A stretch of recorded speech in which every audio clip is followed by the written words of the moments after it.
Fala pessoal, tudo bem? Sejam todos bem-vindos ao Grupo Lean Live. Eu sou o Bruno, fundador do Grupo Lean, e hoje a gente vai falar sobre OKR. Eu tenho o prazer de receber para esse bate-papo a Andressa Chiara. Eu já acompanho ela já há um bom tempo já, pelas redes sociais, pelo LinkedIn. Muito conteúdo de alta qualidade, consistência no conteúdo e frequência também. Eu tenho certeza que boa parte do pessoal que está aqui na live comigo já acompanha, então é um prazer ter você com a gente aqui, Andressa. Tenho certeza que vai ser um excelente papo com muitos insights. Obrigada, Bruno. Estou muito feliz de estar aqui. Estou muito feliz de estar vendo essa comunidade. Então, pessoal, muito obrigada por estar aqui hoje, por estar participando. Tá? Espero muito ouvir as perguntas de vocês. Excelente. Para o pessoal que está chegando agora, que não faz parte do Grupo Lean, eu vou explicar um pouquinho de forma bem rápida como que funciona a nossa live. A nossa live, a prioridade é que vocês coloquem as perguntas para o nosso convidado. Então, o meu papel aqui é um papel de moderador. Então, eu quero que vocês fiquem à vontade desde o primeiro momento para vocês colocarem aqui as perguntas no chat e eu vou lendo essas perguntas aqui para a Andressa, tá? Essa live está sendo gravada, logo mais eu já posto ela no YouTube. Então, para o pessoal que vai estar vendo depois, obrigado também por estar participando com a gente. Para a gente começar, Andressa, eu queria que você se apresentasse, falasse um pouquinho da sua carreira. Pode ser. Meu nome é Andressa Chiara, gente. Eu trabalho com produtos digitais e produtos, criação e gestão de produtos como um todo, já tem aí. Daqui a pouco vai fazer uns 20 anos. Mas o que é interessante é que a minha carreira começou longe do que a gente conhece como Lean, como agilidade, etc. Eu comecei a minha carreira na gestão de projetos tradicional. E eu tinha muitas dores, eu tinha muitas angústias, né? E quando eu fui descobrindo essa comunidade, esses conceitos de Lean e de agilidade, eu comecei a olhar e falar, nossa, bom senso tem nome, que coisa. E aí eu comecei a incorporar essas práticas, primeiro de uma forma totalmente assim, apaisana, fingindo que, tipo, não estou fazendo nada de diferente, gente. Uhum. E aos poucos a gente foi, né, tipo, oficializando isso e a quantidade de feedbacks que a gente tinha de, cara, isso mudou completamente a nossa gestão, mudou completamente como a gente dá resultado, olha o impacto, olha o crescimento, etc. Foi muito positivo e muito gratificante. E aí eu comecei a efetivamente trabalhar dessa forma e migrei para uma carreira mais de produto, né, oficialmente. Eu acho que o Paulo está com o microfone ligado. Migrei para uma carreira de produto oficialmente e comecei a não só gerir produtos, mas formar pessoas que gerem produtos também. E há 5 anos eu estou dentro da K21, que é uma empresa de consultoria e treinamento, e o que a gente faz é transformar pessoas em organizações. A gente entra nas empresas e o que a gente quer é gerar uma evolução do negócio, é gerar uma evolução da carreira das pessoas, é gerar impacto, gerar resultado metrificável. A gente é muito focado em métrica e resultado, mas também em como mudar a cultura para que as pessoas sejam mais saudáveis, mais felizes no trabalho, porque no final das contas, pessoas é que dão resultados. É isso. E você sabe que esse termo que você falou sobre dor é um termo que eu vejo que é uma das marcas quando você faz os seus vídeos explicando vários conceitos. Isso sempre me chamou a atenção, porque, bom, eu sou apaixonado pelo Lean, o Grupo Lean já são 17 anos, e meu primeiro contato foi em 2001. E quando a gente fala de Lean, a gente fala de valor pelo cliente. E a melhor forma da gente analisar o valor pelo cliente são suas dores. E eu percebo que esse é um tema que você fala bastante, que você insiste bastante. Isso é legal porque mostra um processo que não tem fim em si mesmo, mas que ele é feito para entregar algo, para resolver algo, para tirar a dor de alguém. Perfeito. Eu gosto muito da abordagem que o Fit for Purpose traz disso, não sei se vocês conhecem, mas o Fit for Purpose é um framework que foi criado por pessoas de Kanban, originalmente, que um dia estavam fazendo uma consultoria para um cliente E nesse processo de consultoria, o cliente virou para eles e falou assim, tá, eu estou usando Kanban, eu estou entregando valor mais rápido, eu acho. Eu sei que eu estou entregando mais rápido. E eu sei que eu estou sendo mais produtivo. Mas como é que eu sei que eu estou entregando de fato valor? Como é que eu sei que eu não estou entregando bosta mais rápido? Né? E, inicialmente, eles não tinham uma resposta. E aí, obviamente, como bons consultores, eles devolveram a pergunta: como é que você está medindo o valor hoje? E aí, esse cliente virou e falou: hoje eu uso NPS, mas eu tenho dores com o NPS. O NPS não resolve alguns dos meus problemas. E aí, o Alexei Zeglov e o David Anderson, que são essas duas pessoas, começaram a criar um framework, que é um arcabouço de ferramentas para resolver esse problema, para como é que eu sei que eu não estou entregando bosta mais rápido, como é que eu sei qual é o propósito do cliente, quão adequado ao propósito do cliente eu sou, né? Como é que eu sei que o cliente vai me escolher e não escolher meu concorrente? Por quando ele escolhe o concorrente, como é que eu sei o porquê? Né? E as dores tinham a ver com o NPS não me dá isso, etc. e tal.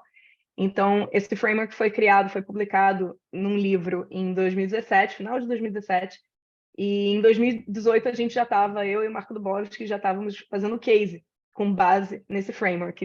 Com esse framework a gente, por exemplo, o primeiro case que a gente fez, a gente aumentou em 60% a receita de sobremesa de uma pizzaria, certo? Só entendendo o que é valor, entendendo quais são as dores, entendendo como é que a gente trabalha isso para não entregar só mais rápido, mas também entregar alto valor. Excelente. Bom, antes de falar do porquê do OKR, eu queria que você descrevesse um pouquinho para a gente o que é o OKR e pudesse falar um pouquinho da história dele, para que a gente pudesse ficar todo mundo contextualizado. Boa. Uma das coisas que é um mito é que OKR é uma coisa nova, tá, gente? As pessoas passaram a conhecer muito OKR porque o Google usa OKR. Mas, na verdade, o Google usa OKR porque a pessoa que era meio que como se fosse um investidor anjo, como se fosse a pessoa que estava meio que guiando, dando conselho lá para os donos do Google, ela foi uma pessoa, o John Doerr, ele foi uma pessoa que trabalhou com Andy Grove na década de 70 na Intel. Né? E os OKRs eles surgem na Intel a partir de outras metodologias de gestão por resultados, certo?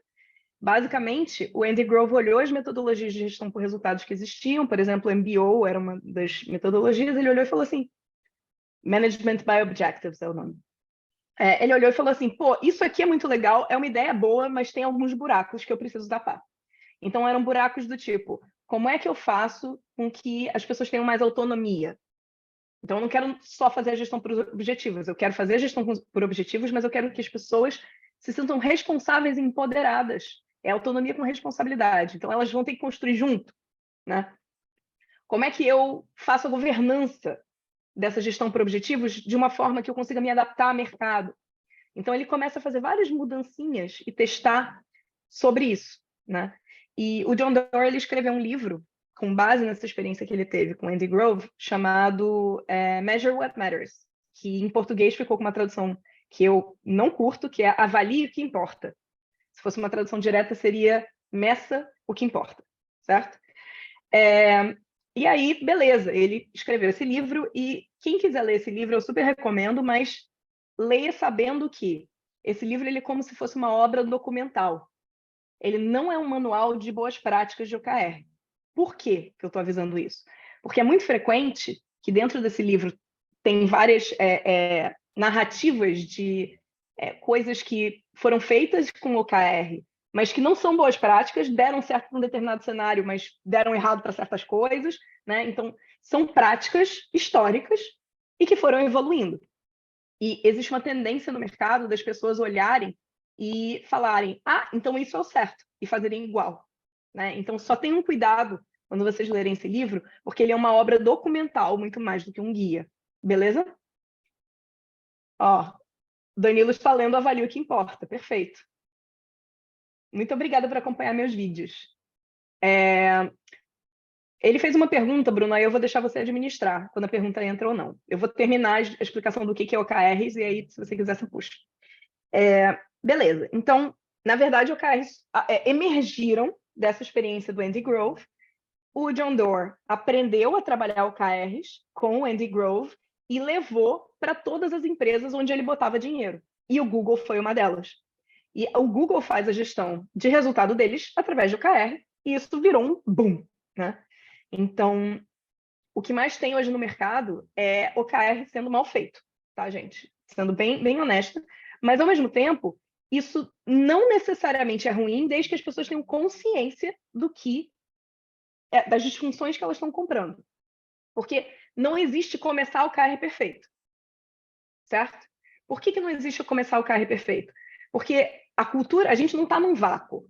A cultura onde a gente está inserida é uma cultura de gestão por tarefa. E aí eu vou dar um exemplo de uma empresa que, alguns anos atrás, ela entregou todos os projetos dela, 95% dos projetos dela, dentro do escopo, prazo e custo, que é uma gestão por tarefa. Os diretores receberam bônus milionários e, no ano seguinte, a empresa pediu recuperação judicial. Certo? Então, a gente está inserido nesse ambiente. A gente está inserido num ambiente que vem da Revolução Industrial, que vem de um pensamento que foi forjado por Taylor e Fayol, pais da administração moderna, onde uma pessoa tem todas as ideias e ela manda todo mundo executar. E aí eu vou só controlar se aquele planejamento está sendo executado sim ou não. Se isso vai dar resultado, não é problema de quem está executando, certo? Essa é a cultura corporativa na qual a gente está inserido hoje. E aí você pega essa cultura corporativa e você tenta encaixar o OKR, vai doer. E aí vão começar a nascer disfunções. Então, o que você tem que ter clareza? Você vai entrar com o OKR, quais são as disfunções que você aceita ter e quais são as disfunções que você quer matar na raiz. Você tem que ter clareza disso e separar o joio do trigo e falar, essas eu vou matar, essas eu vou... Ok, eu vou aceitar nesse primeiro ciclo, certo? E aí, no segundo ciclo, aí eu vou pegar mais algumas para matar. E aí, depois mais, até que chega uma hora que você está com, né, tipo, um ciclo saudável de OKR. Então, o problema não é os erros que acontecem. O problema é a falta de consciência dos erros. E tem muita empresa de mercado que vende a ideia de OKR, geralmente para vender uma ferramenta, dão um curso de 1 hora e falam, pronto, vocês estão prontos para fazer OKR. E a consequência disso, geralmente a gente entra nas empresas para consertar como é que o OKR está funcionando, porque as pessoas literalmente pegaram e seguiram o que a ferramenta estava falando e preencheram. Só que essa ferramenta, ela tem vários vícios. E não é uma ferramenta só, gente. Tem várias ferramentas no mercado. Toda ferramenta vai ter vícios. Por quê? Porque a forma que a gente propõe que a gente comece a adotar o OKR é a seguinte. Começa com um quadro em branco. E descobre como é que vai funcionar para você. Quais são as disfunções que você vai aceitar, quais são as que você não vai, certo? Beleza. Você entendeu? Fez um teste? Está funcionando minimamente parando de pé? Aí você vai buscar uma ferramenta que atenda a sua necessidade. Certo? Eu não estou dizendo não tenha ferramenta. Eu estou dizendo deixa emergir a sua adoção de OKR e aí em seguida você pega uma ferramenta que automatiza esse processo. Então, em resumo, OKR é uma metodologia, uma técnica, um framework, um conjunto de práticas que tiram a gente de uma cultura de gestão por tarefa e levam a gente para uma cultura de gestão por resultado. Se o OKR não está fazendo isso, se o OKR está sendo usado só para controlar a gente, se o OKR está só sendo usado para fazer top-down, você não está fazendo OKR. Porque não é para isso que o OKR serve. Fez sentido, Bruno? Um ponto que você falou a respeito de tarefeiro, né? A parte de ser tarefeiro, quando a gente faz, por exemplo, gerenciamento de projetos, seja a forma, a ferramenta que seja utilizada, você tem em alguns, ou num Kanban, metodologia ágil, ou o PMBOK, seja lá o que for, há um direcionamento muito maior para as tarefas de cumprir e a pessoa se sente realizada porque ela cumpriu todas as tarefas, logo ela é uma boa profissional, e não necessariamente você resolveu a dor do cliente, não necessariamente você entendeu o porquê de utilizar tudo aquilo. E é o que você sempre bate nessa mesma tecla.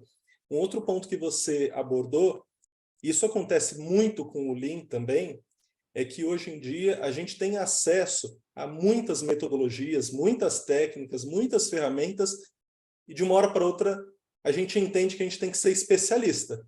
Então, como você disse, num treinamento de 1 hora eu tenho que ser especialista, tenho que levar para minha empresa e tenho que arrasar e eu vou ser o pioneiro daquilo. Então, eu vou mandar muito bem, porque eu sou o cara a respeito disso. E a gente se esquece que essa parte de você conhecer profundamente é aquilo que você não vê. Muitas vezes não é aquilo que está escrito, mas é uma experiência, é uma mentoria de alguém muito mais experiente te ajudando nesse passo a passo. E esse é um aspecto que eu sempre vejo você tocando, chamando a atenção do pessoal, porque é um erro que é comum, né, Andressa? É um erro muito comum. Eu Sim, a queria... gente se cobra muito. Cobra muito. Eu queria aproveitar aqui, para a gente não perder as perguntas que o pessoal está colocando, e eu queria colocar aqui, a Ludmila Almeida, ela colocou o seguinte: minha empresa não faz gestão por OKRs. Propus um piloto na minha área para aprendermos. Faz sentido começar com um O e seus QRs? A resposta simples é faz, mas é de novo a questão da consciência que a gente tem que ter clareza, tá? E aí, galera, já aproveitando, eu coloquei um link aqui no chat da comunidade de OKRs, é uma comunidade gratuita, e é uma comunidade que as pessoas fazem perguntas, pedem ajuda, e a gente troca experiências, eu estou sempre respondendo, outras pessoas da K21 que têm experiência com OKRs estão sempre respondendo, então, se vocês quiserem, tipo, tirar dúvida depois daqui, para não ser, tipo, só a live, fiquem à vontade, tá? A resposta imediata é sim, e aí eu vou te explicar como é que eu comecei a trabalhar com OKRs para a gente fazer um paralelo, tá? A primeira vez que eu atuei com OKR, eu estava trabalhando como Product Owner, né, como uma pessoa de produto, e eu estava liderando um time que estava criando um produto novo. E eu tinha uma dor gigante, que era a seguinte: os meus stakeholders ficavam fazendo top-down. E eles cobravam entrega. E essa é uma das perguntas que a gente sempre faz quando a gente está querendo entender a cultura de OKR. A gente sempre faz a pergunta de: você comemora entrega ou você comemora resultado? Porque se você comemora entrega, você vai entrar com o OKR e vai doer, certo? E aí você tem que estar preparado para isso. Beleza. Esses stakeholders só comemoravam entrega. E o produto, tipo, dar resultado ou não, eles não estavam prestando atenção nisso, mas eram eles que investiam dinheiro para a gente fazer o produto. Então, para mim, era uma coisa meio bizarra, porque tipo, você está botando um dinheiro numa coisa que não está te dando resultado e você fica cobrando mais entrega de uma coisa que a gente... Enfim, eu falei, cara, eu preciso... Não é por má intenção que eles estão me dando top-down. É por falta de consciência. Então, tem que achar um jeito, achar alguma técnica, alguma ferramenta para dar consciência para eles de quais são os resultados que eles deveriam estar buscando. E aí, num determinado refinamento, eu virei para eles e falei assim: gente, eu queria mudar um pouquinho a dinâmica hoje, porque eu queria dar uma revisitada na nossa estratégia de produto. Vocês se incomodam? Eles, não, claro que não. Aí eu, beleza. Se vocês me dissessem, vamos fazer grupos aqui, aí eu fiz duplas, né? Falei, se vocês me dissessem qual é o objetivo que a gente tem com esse produto em 3 meses, qual seria? E aí cada duplinha foi lá, escreveu seu objetivo, aí a gente apresentou um para o outro, aí eles começaram a brigar, e aí chegamos no que era um objetivo que fazia sentido para todo mundo. Era o time, eu e os stakeholders. Aí, beleza. Agora que a gente já sabe qual é o objetivo, dentro de 3 meses, quais são as métricas que comprovam que esse objetivo foi atingido? Aí eles, cara, aí botamos as duplinhas de novo para discutir. E aí eles apresentavam métrica um para o outro, apresentavam target, discutiam, debatiam, batiam cabeça, etc e tal. Chegamos em métricas. Aí, quando a gente terminou essa sessão, eu virei e falei assim, gente, vocês concordam que isso é um grande desafio para fazer em 3 meses? Aí todo mundo, sim. Vocês concordam que para fazer isso eu tenho que começar a colocar coisa no ar rápido, senão eu não vou conseguir mexer esses números? Aí todo mundo, sim. Beleza, então o nosso foco daqui para os 3 meses é mexer essas métricas, certo? Aí todo mundo, sim. E a gente vai tentar fazer entregas que mexem nessas métricas o mais rápido possível, certo? Certo. A partir dali, todos os nossos reviews eram uma delícia. Porque a gente olhava para as métricas e aí a gente começava a falar, putz, isso aqui mexeu esse número, mas não mexeu esse. Então, o que a gente vai fazer? Pô, então vamos crescer mais nisso. Virou outra discussão. Faltava ferramenta, faltava consciência do que a gente deveria estar discutindo. Porque na ausência de métrica, gente, as pessoas vão microgerenciar e elas vão cobrar entrega. Elas vão ter a necessidade de cobrar alguma coisa, certo? E aí, Ludmila, o meu ponto aqui você super pode, mas é importante que você tenha muita clareza de qual é o problema que você quer resolver com os OKRs. Porque se você só colocar eles lá, você vai cair numa disfunção que eu chamo de OKR batata. É o OKR que você joga no chão e fica esperando ele brotar sozinho sem você fazer nada. Você faz uma cerimônia, define os OKRs, fica toda feliz, definimos o OKR. E aí cada um volta para o seu trabalho normal. E aí você não tem os check-ins, não tem os momentos de coordenação de esforços. Eu virava para os stakeholders e falava assim, gente, para eu testar essa hipótese, eu preciso ir para a rua. Para eu testar essa hipótese, eu preciso, por exemplo, era banco, né? Eu preciso pelo menos de uma agência que faça esse teste comigo. Vocês precisam arranjar uma agência para fazer esse teste. Me ajudem, certo? Então a gente estava consistentemente se coordenando para resolver problemas, em prol de atingir o número. Se não for para resolver algum problema assim, provavelmente, aí o que eu vou te perguntar é, por que o KR? Por que não qualquer outra coisa? Certo? E ela comenta aqui, a Ludmila, meu problema é exatamente o que você enfrentou. Sou PO e não temos prioridades. Quero definir objetivos para priorizar o backlog do produto. Nota 10. Vamos lá. A próxima aqui é da Desirê Nogueira da Silva. Estamos com uma... Não, desculpa, deixa eu voltar É do Danilo. do Danilo. Boa noite a todos. Estou lendo neste momento o livro Avalie o que Importa. Avalie o que Importa, justamente sobre o uso dos OKRs no Google. Bem, acompanho seus vídeos e sempre vem a questão de métricas. O uso dos OKRs ajudam diretamente na obtenção de métricas? Eu vou responder de forma fria, que nem eu fiz com a Ludmilla, e depois eu vou explicar o porquê. De forma fria, não. Eles não ajudam com a obtenção de métricas. Eles ajudam todo mundo a entender como a gente é ruim de métrica. E aí, as pessoas podem correr atrás para resolver. Certo? Então, você não vai colocar os OKRs lá e magicamente as coisas vão começar a se alinhar, as métricas vão começar a aparecer. Não vão. Vai doer, horrores.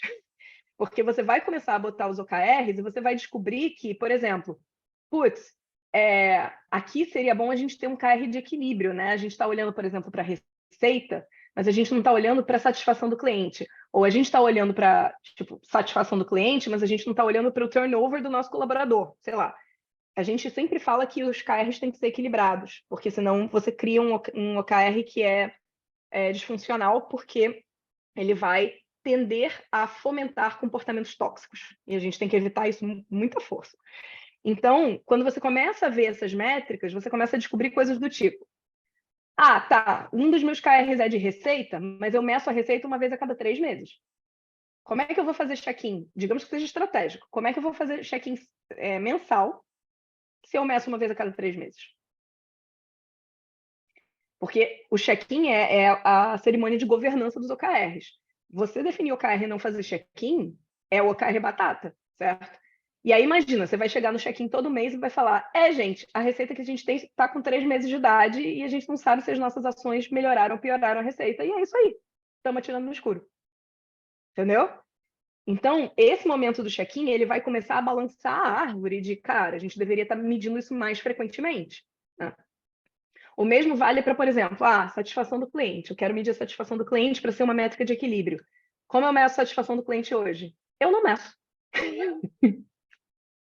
E aí você vai ter que botar esse bode na sala e você vai ter que começar a medir. Se você, né? Se você trabalhar com o OKR vai meio que te forçar para isso.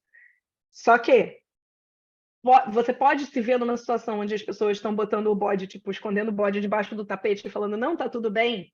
E aí você tem OKRs que são eficiência operacional, entregar 30 projetos. Esse é um exemplo, assim, péssimo de OKR.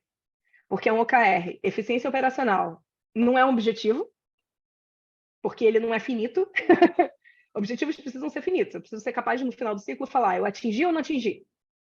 eficiência operacional não quer dizer nada, quer dizer algo que a gente deveria olhar como um pilar da empresa. Ok, mas e aí?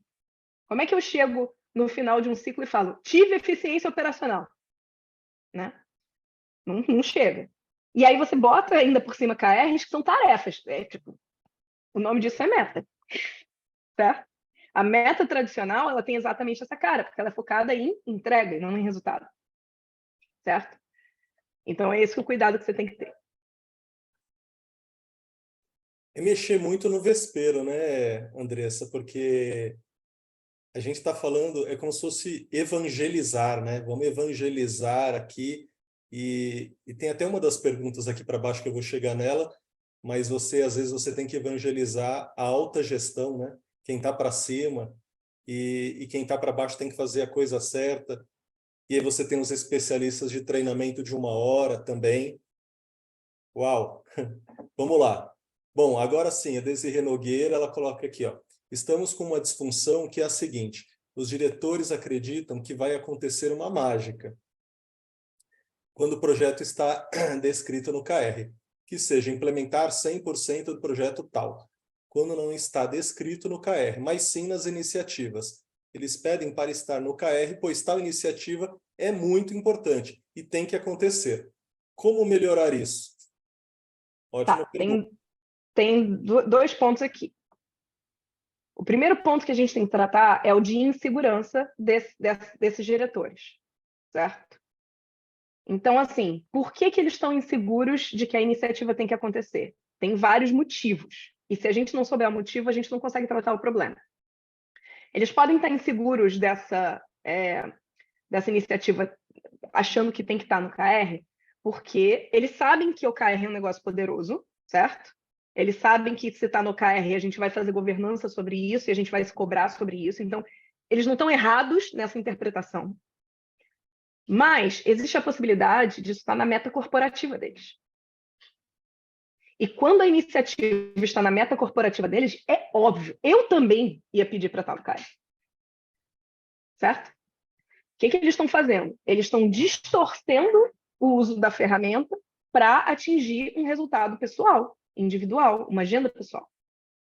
E aí, se a gente não desfaz essa conexão, não adianta. A gente tem que resolver a raiz do problema.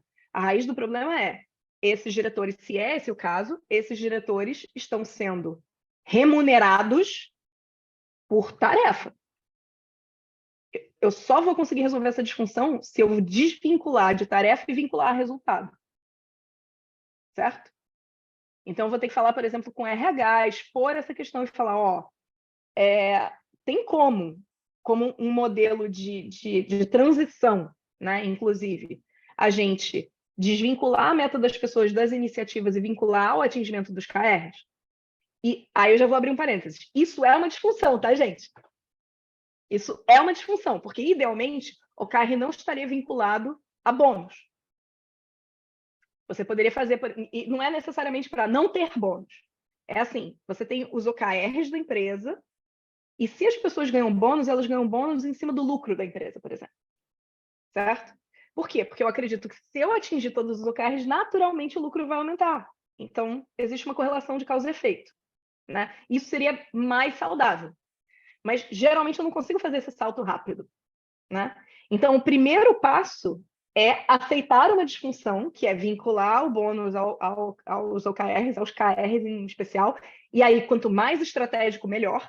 Porque se você vincular os KRs estáticos, você vai criar silos dos OKRs, você vai transformar cada OKR num silo, certo? Então, você vincula o KR estratégico e aí você vai ver esse líder falando assim, não, eu não quero mais... dane-se a iniciativa. Eu quero bater esse número. Entendeu? Como a gente vai bater o número, não me importa, desde que a gente bata o número. Mas a gente tem que entender que essa pessoa ela não é louca.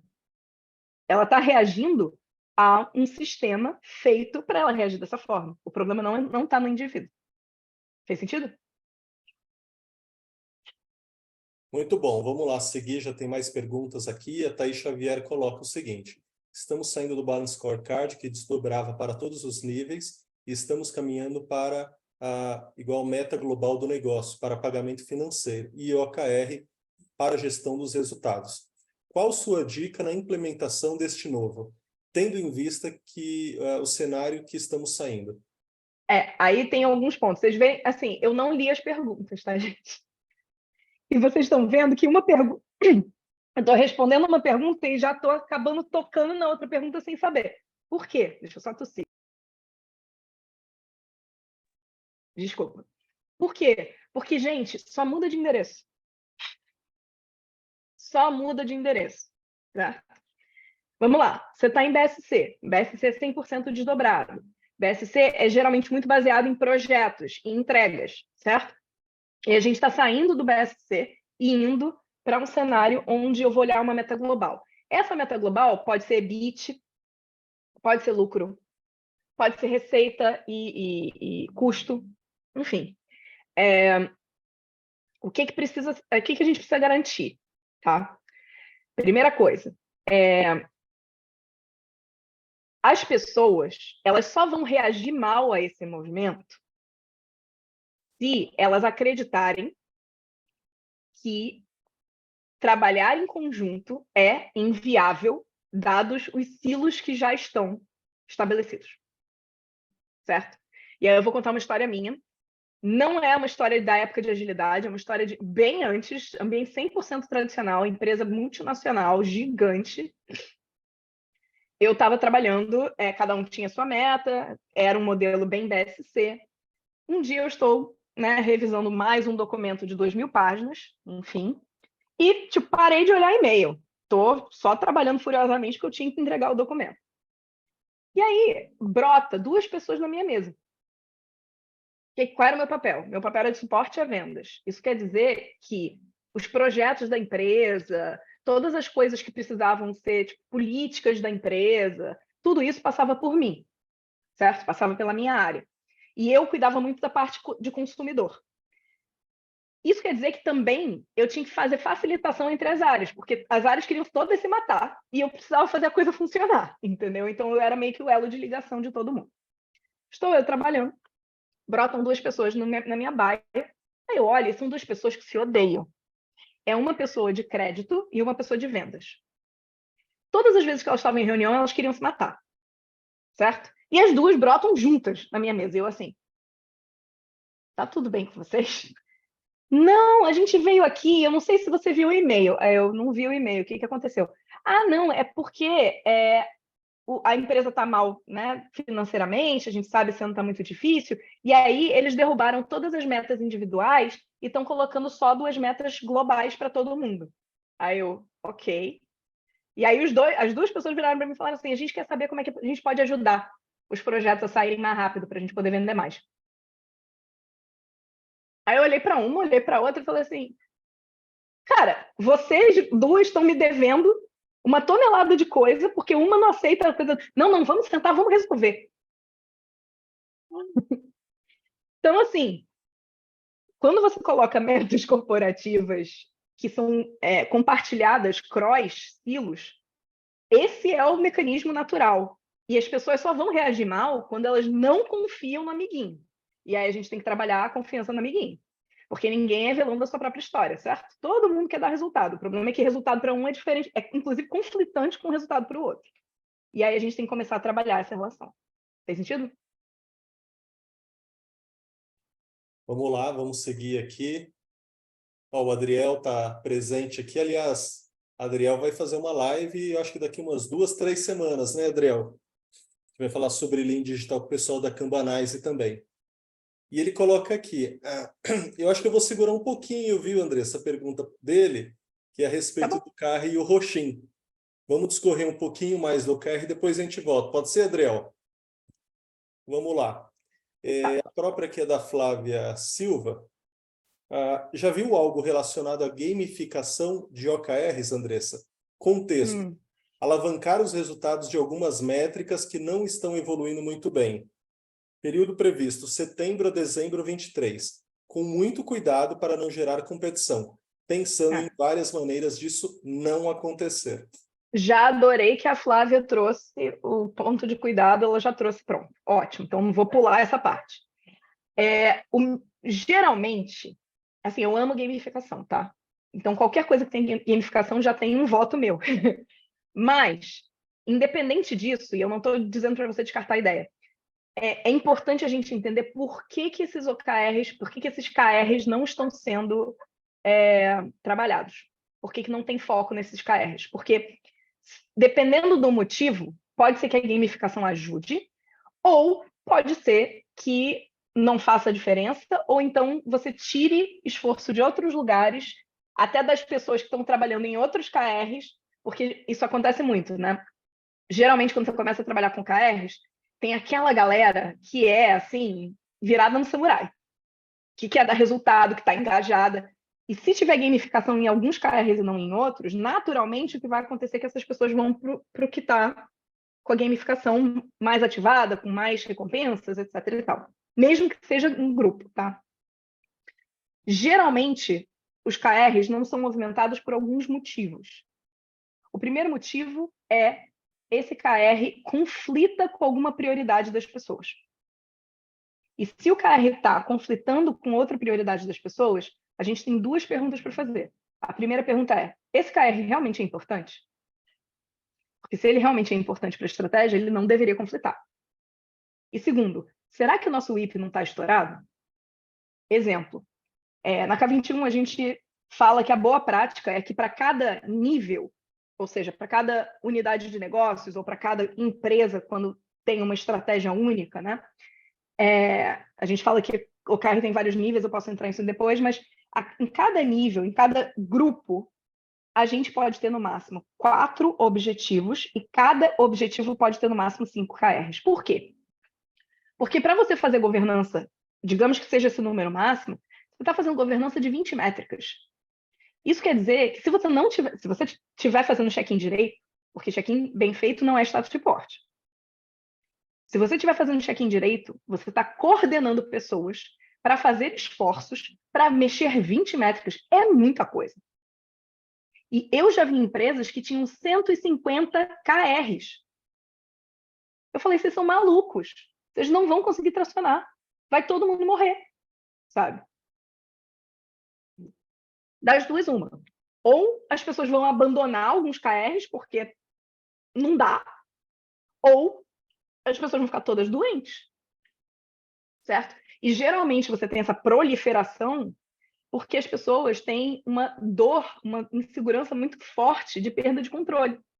E aí elas começam a salpicar o OKR para tudo que é lado, porque elas acreditam que salpicando os OKRs elas vão ter mais segurança, mais controle sobre as coisas. Mas isso é a forma mais rápida de você tornar os OKRs ineficazes, certo? Então, é importante você entender qual é o motivo pelo qual esses KRs não estarem mexendo.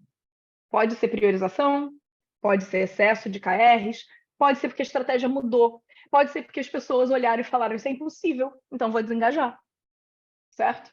Pode ser porque a meta das pessoas está vinculada a uma outra coisa. Se você não souber a origem do problema, talvez você faça tratamentos que não sejam eficazes. É esse que é o ponto. Isso dito, eu amo gamificação.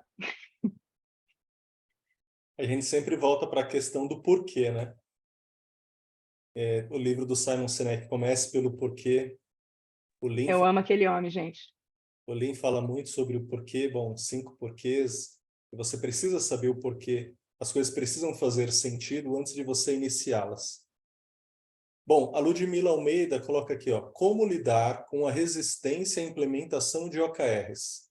Uma pessoa do time que já trabalhou com OKRs, provavelmente uma utilização disfuncional do OKR, e não quer perder tempo escrevendo o OKR.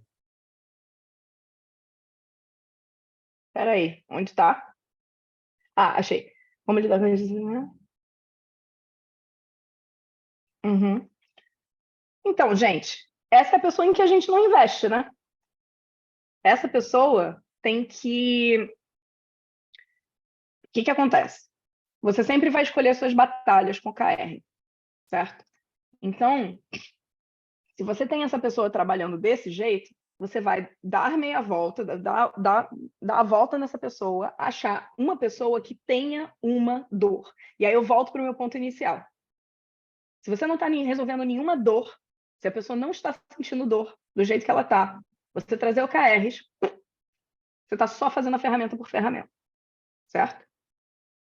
Então, assim, a primeira coisa é ou você buscar pessoas que estejam sentindo a dor, começar com elas, e aí vai rolar um efeito invejinha, porque vai começar a tracionar, vai começar a dar resultado, e aí essa pessoa vai ficar para trás, e aí ela muito resmunguenta vai acabar, né? Tipo, ela naquele modelo de adoção, né? De coisas, né? De produtos e de coisas em geral, ela é a pessoa que vai ser a laggard, ela vai ser atrasada para adotar. Tudo bem. Ou você vai fazer um trabalho, se essa pessoa for imprescindível, você vai fazer um trabalho de empatia com essa pessoa. Saiba que é trabalhoso, porque você vai ter que lidar com os traumas dessa pessoa. Você vai ter que lidar com escutativa, você vai ter que trazer para ela, você não vai poder empurrar, você vai ter que puxar dela. O que ela viveu, o que ela sofreu. Você vai ter que virar e falar, cara, se você já trabalhou com KR, então me conta. Me conta, porque eu não quero cometer o mesmo erro que aconteceu com você. Eu não quero fazer com outras pessoas o que fizeram com você. Certo? E aí, aos poucos, primeiro você oferece empatia, isso vai demorar um tempinho. Depois, aí sim, pode ser que ela comece a se abrir para fazer um experimento. Então, é mais ou menos esse o caminho. Beleza? Legal. Quero voltar agora, então, à pergunta do Adriel. Então, vamos lá. Como OKR e Hoshin Kanri se integram, se conversam, se complementam ou se concorrem? Tá. Vocês lembram que eu falei que o OKR surgiu porque existia uma série de práticas relacionadas à gestão por objetivos, gestão por resultados. E o Andy Grove olhou e falou assim, putz, tem alguns gaps aqui que eu queria resolver, e aí ele criou o OKR. É a mesma coisa. O Hoshin Kanri, ele, é bem mais velho que o OKR, e o OKR é da década de 70, certo? Então, existe um diagrama de Venn bem forte entre o Hoshin Kanri e os OKRs. Onde é que o Hoshin Kanri tem diferença? O Hoshin Kanri, ele não tem o foco, a ênfase de ciclo curto, melhoria contínua, adaptação rápida ao mercado que o OKR tem. O OKR, ele prega o seguinte, cara, vou dar o exemplo da pandemia, certo? A gente tinha definido os nossos lindos OKRs de 2020 na K21 em janeiro. Estávamos em março, felizes, os KRs andando, tudo bonito, lindo. 13 de março fecha tudo. Cara, a nossa estratégia voou pela janela. A gente tacou fogo em tudo. E o que o OKR prega é taca fogo. Pega e rasga tudo, certo? E adapta rápido ao mercado. O Hoshin Kanri, ele não diz que não é para fazer isso, mas ele não explicita isso com ênfase. Ele não fala, sim, você vai rasgar tudo se for necessário, entendeu? Ele foca em melhoria contínua, ele foca em PDCA, ele foca em dar feedback e tal, mas ele não explicita porque ele não foi feito num momento em que o mundo mudava com a velocidade que muda hoje. Se ele tivesse sido criado mais recentemente, ele com certeza falaria disso, certo? Mas como ele é um pouco mais antigo, ele não deixa isso explícito. Outra coisa é que tem um conceito do Hoshin Kanri que eu gosto muito e que ele também existe no OKR, que é o catchball, só que não existe com esse nome. Como é que você cria coisas no Hoshin Kanri? Você vai cascateando, certo? São 7 etapas, etc. E você vai cascateando nos níveis da empresa, mas você parte da premissa de que todos os níveis voltam e negociam e dão feedback, etc. Isso também existe nos OKRs. Então, você não tem algo top-down, que nem é o BSC, por exemplo. Mas o Hoshin Kanri, ele é mais suave em falar desse catchball. O OKR, ele vira e fala, se você não fizer isso, você não vai dar autonomia para as pessoas. E as pessoas não vão comprar essa ideia. Por quê? Porque o OKR já está sendo alimentado pelas pesquisas que depois ajudaram o Daniel Pink a criar o que a gente conhece hoje como Drive, que é gestão 3.0, etc. e tal. Então, o OKR já começa a beber dessas fontes e começa a falar como é que eu ajudo a fazer autogestão, que é uma coisa que o Hoshin Kanri não deixa tão claro, certo? Então, tem muita coisa em comum. Mas o Hoshin Kanri, ele é mais estruturado, e ele parte da premissa de que o mundo não muda tão rápido. O OKR, ele é mais desestruturado, porque ele parte da premissa, por exemplo, tem 6 tipos de modelo de adoção diferentes. Por quê? Porque eu posso fazer isso numa startup, como eu posso fazer isso numa empresa multinacional de 100 mil funcionários. Como eu vou lidar com isso? Entendeu? Eu não posso fazer a mesma coisa nos dois. Então, o OKR já desdobra para esse tipo de cenário, ele já explica como é que você vai fazer para reagir à mudança, sabe? Ele fala, o Hoshin Kanri olha mais para PDCA, o OKR olha mais para retrospectiva, o Hoshin Kanri olha mais para uma gestão um pouco mais estruturada mesmo, de seguir passo a passo. O OKR parte da premissa de que você tem boas práticas do que é a governança de check-in, mas você tem que adaptar para o seu cenário, certo? Então, existem essas diferenças. Fez sentido? Muitas semelhanças, no entanto. Olha, colocou que fez sim. Boa. Vamos lá, a gente tem mais uma pergunta aqui, do Gabriel. Na empresa, utilizamos o OKR como uma oportunidade de inovação. Não associamos a rotina e meta dos setores. Porém, como procuramos inovar através dos OKRs, temos dificuldade em trazer métricas para novos produtos ou novos elementos, assim como tentamos evitar projetos no ciclo. Tem alguma sugestão ou ideia de como aproximar esses novos produtos à metodologia de OKR? Várias, porque eu amo inovação. Tem um ponto aqui importante, aí eu não sei, Gabriel, se você trabalha em indústria ou não, tá? Porque se você trabalha em indústria, inovação tem uma cara, se você trabalha em software, por exemplo, inovação tem outra cara. Mas construção civil, pronto, então indústria. Então, estamos falando de bens materiais físicos. Quando a gente fala de inovação, a gente tem TR4, TR5, etc. e tal.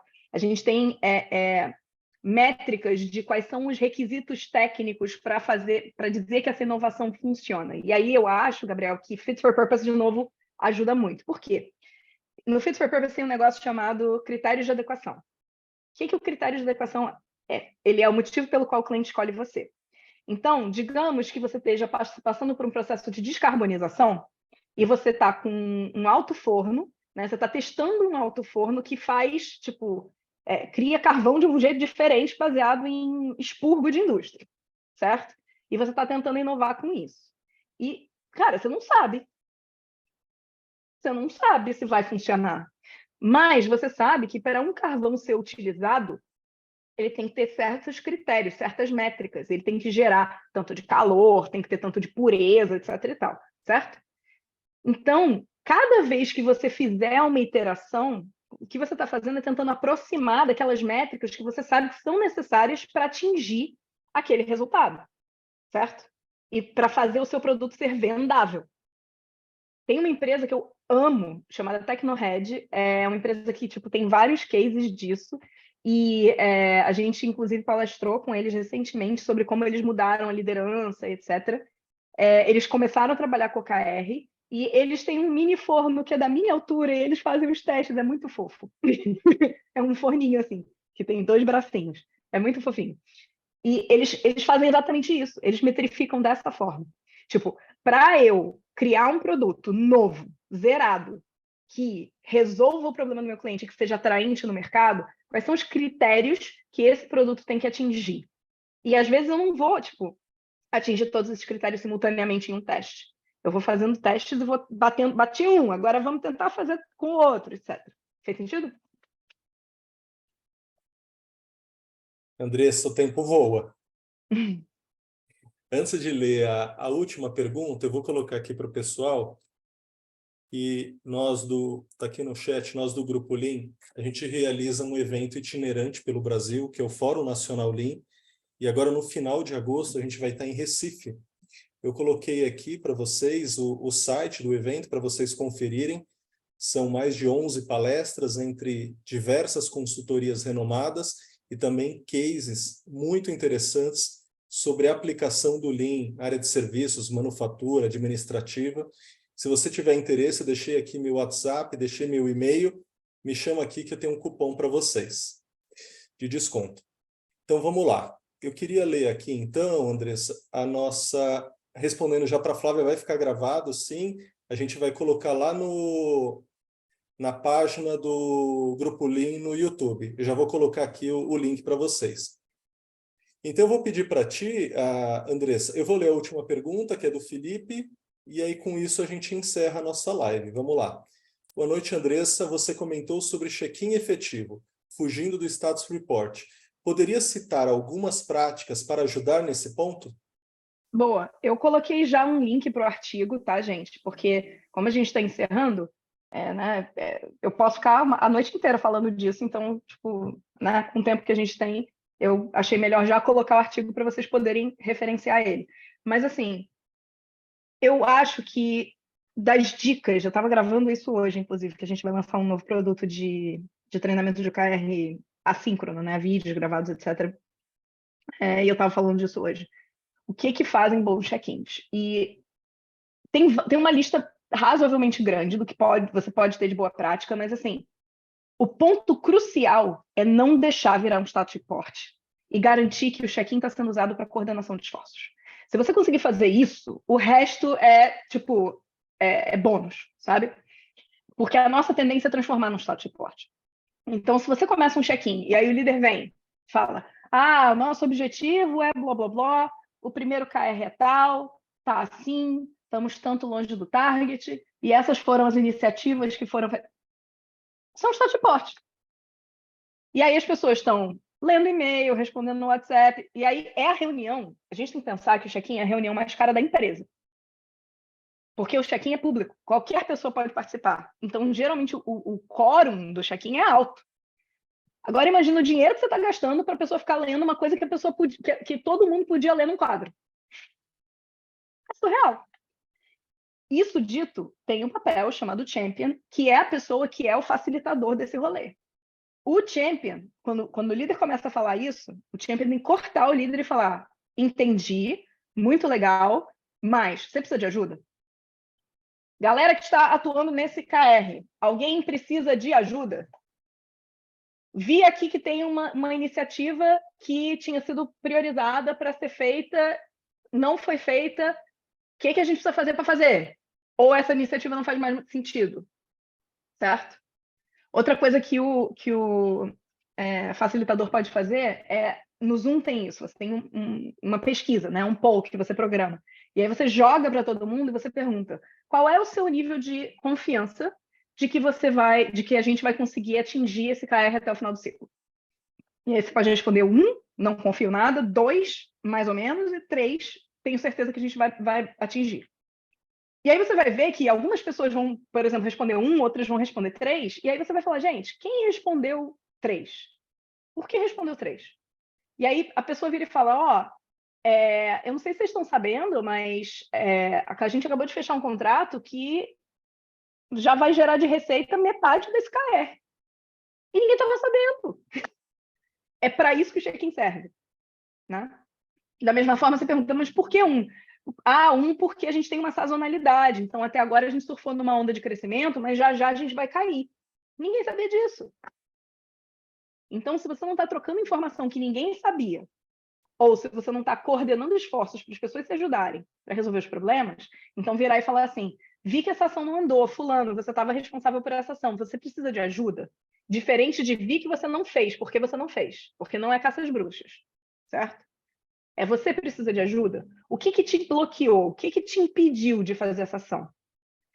Não, eu tô com um IP estourado, tô cheio de coisa para fazer, tem outros projetos para entregar. Legal. Você quer priorizar esses projetos e a gente passa essa iniciativa para outra pessoa? Ou você quer que a gente converse com essa liderança ou com os stakeholders desse projeto e a gente tenta despriorizar e passar esse projeto para outra pessoa para você focar aqui? É sobre isso. Isso é um bom check-in. Se você não está fazendo isso, se você está fazendo status report, não adianta nada você estar trabalhando com OKR. Porque o coração do OKR é o check-in. Mesmo que você tenha OKRs mais ou menos, se você tiver um excelente check-in, cara, rapidinho você vai identificar que os OKRs estão ruins, você vai querer ajustar, etc. Então você consegue, com um bom check-in, você consegue sair do outro lado. Se você tiver ótimos OKRs e péssimos check-ins, não vai para frente. Beleza? Excelente. E eu estou super satisfeito com a nossa live. Além de muito conhecimento que a Andressa tem, ela tem uma didática muito bacana, então ela consegue falar com simplicidade aqui, assuntos que são muito complexos e não são fáceis. A gente bem sabe disso.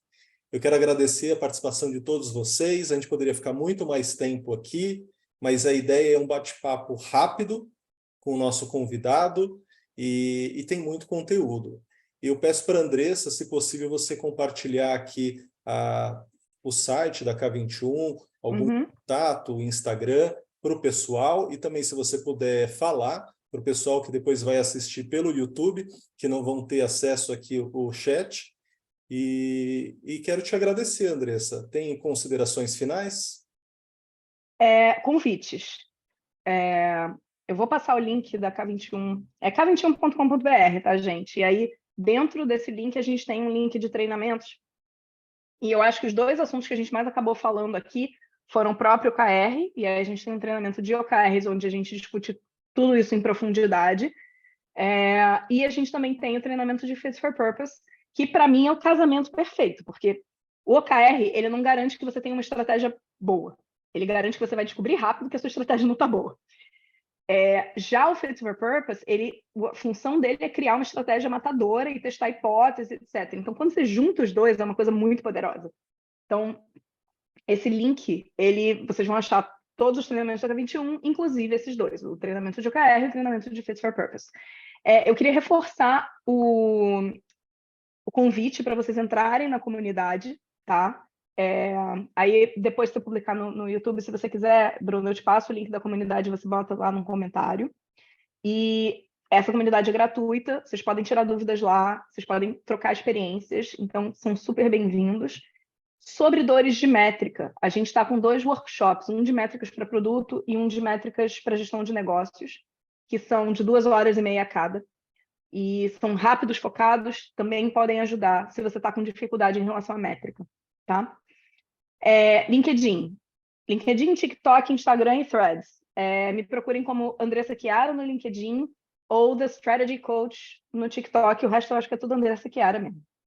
Eu estou sempre fazendo conteúdos para tentar ajudar as pessoas, porque, como o Bruno falou, os assuntos são muito complexos e eu vejo que tem muita gente batendo cabeça e, cara, eu acredito que no final das contas todo mundo quer dar resultado. Então, se a gente puder ajudar a subir a barra do mercado, todo mundo se beneficia. É por isso que eu faço conteúdo gratuito também. Tá bom? Bom, é isso, pessoal. Agradecer a participação de todos vocês. Amanhã vocês já vão poder acessar essa live gravada lá pelo YouTube. Agradecer novamente a Andressa. Deixei aqui o site do evento e deixei aqui o site também que vocês têm ali no Linktree, que vocês vão conseguir acessar as redes sociais do Grupo Lean. E na semana que vem, a nossa próxima live, quarta-feira, a gente vai falar sobre Lean aplicado na construção civil, uma excelente live também com 2 convidados espetaculares. Pessoal, é isso. Obrigado de novo pela participação, espero que vocês tenham gostado e tchau!